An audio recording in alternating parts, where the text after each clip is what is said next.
ទស្សនិកជនសមាគមសហគ្រិនស្ត្រីកម្ពុជាបានប្រពនៅទិវាអន្តរជាតិនារី8មីនាឆ្នាំ2026ដែលធ្វើឡើងនៅក្នុងខេត្តសៀមរាបសមាគមសហគ្រិនស្ត្រីកម្ពុជាបានរួមគ្នាប្រពនៅទិវាអន្តរជាតិនារី8មីនាខួបលើកទី115នឹងការចែករំលែកចំណេះដឹងក្រោមប្រធានបទសមភាព Gender ដើម្បីអភិវឌ្ឍសង្គមជាតិនិងសម្ពោធដាក់ឲ្យប្រើប្រាស់សិភៅប្រវត្តិសមិទ្ធផលរបស់សមាគមសហគ្រិនស្ត្រីកម្ពុជាសាខាខេត្តសៀមរាបទិវានេះធ្វើឡើងនៅរសៀលថ្ងៃទី6ខែមីនាឆ្នាំ2026លោកស្រីសុកសាខាអនុប្រធានសមាគមសហគ្រិនស្ត្រីកម្ពុជាសាខាខេត្តសៀមរាបបានមានប្រសាសន៍ថាវិស័យឯកជនគឺជាដៃគូយ៉ាងជិតស្និទ្ធជាមួយវិស័យសាធារណៈដែលធ្វើឲ្យស្ត្រីមានឱកាសពេញលេញក្នុងការចូលរួមធ្វើសកម្មភាពផ្សេងៗកាន់តែមានភាពល្អប្រសើរនិងលេចធ្លោនៅក្នុងសង្គមជាតិលោកស្រីបន្តថាការដឹកនាំការអភិវឌ្ឍប្រទេសមួយមិនមែនពឹងតែបរិះនោះទេដែលនៅក្នុងនោះស្ត្រីម្នាក់ដែរដែលមានទូនាទីភារកិច្ចជួយដឹកនាំអភិវឌ្ឍគ្រួសារអាជីវកម្មប្រទេសជាតិហើយស្ត្រីមានថ្ងៃនេះដោយសារសង្គមជាអ្នកផ្ដល់ឲ្យដែលស្ត្រីត្រូវតបស្នងសង្គមវិញ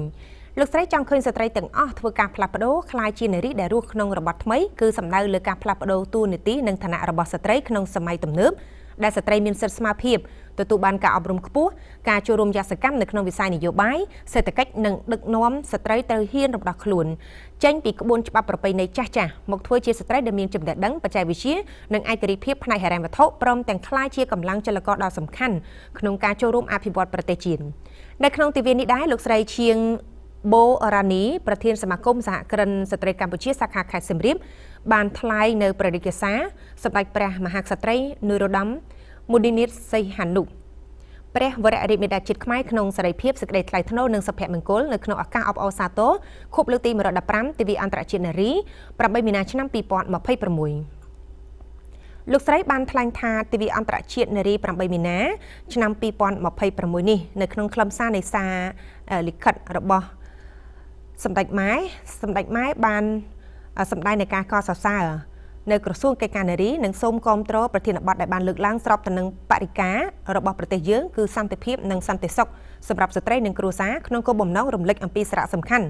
មិនអាចកាត់ថ្លៃបាននៃសន្តិភាពនិងសន្តិសុខសម្រាប់ស្ត្រីនិងក្រុមគ្រួសារដែលជាបរិយាលក្ខខណ្ឌដ៏ចម្បងញ៉ាំងឲ្យស្ត្រីនិងក្រុមគ្រួសារបានរស់នៅជួបជុំប្រកបដោយសុភមង្គលសុខដុមរមនាសុខុមាលភាពទាំងផ្លូវកាយនិងផ្លូវចិត្តដែលបានបញ្ជាក់អំពីការរួមចំណែកយ៉ាងសកម្មរបស់ស្ត្រីក្នុងកិច្ចខិតខំប្រឹងប្រែងដើម្បីកសាង